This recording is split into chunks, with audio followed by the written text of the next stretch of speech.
Білім алушылар үшін. Жоспарға нәтиже жүктеу. Тәжірибе бойынша жұмыс жоспары кестесіне нәтиже жүктеу үшін жоспарлар модуліне өтіңіз. Мәртебесі келісілді болып тұрған жоспарды ашыңыз.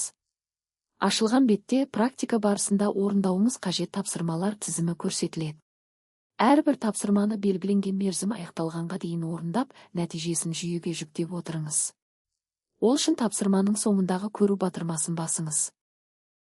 Егер көру батырмасы белсенді болмаса, бұл тапсырма бойынша қолжетімділік жабылғанын білдіреді. Мұндай жағдайда практика жетекшісі сізге қолжетімділікті ашуы қажет. Егер батырма белсенді болса, тапсырма нәтижесін енгізуге кірісіңіз.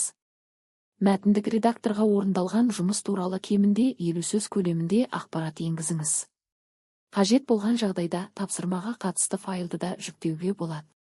Барлық ақпаратты енгізгеннен кейін сақтау, одан кейін жіберу батырмаларын басыңыз. Нәтиже жетекші тексергенге дейін тапсырманың мәртебесі тексерілуде болып көрсетіледі. Егер жетекші нәтижені қабылдаса, мәртебе тексерілді болып өзгереді. Ал егер нәтиже толықтыруды немесе түзетуді қажет етсе, мәртебе түзетуде болып өзгереді.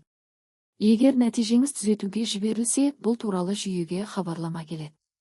Хабарламадағы сілтеме арқылы тапсырмаға өтіп, жетекшінің ескертулерімен танысыңыз.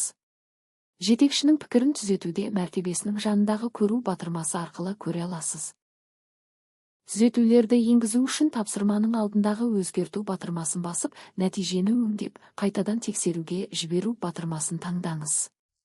Жетекші тексеріп, қабылдаған әрбір нәтиже автоматты түрде білім алушының күнделік есебіне енгізіліп отырады.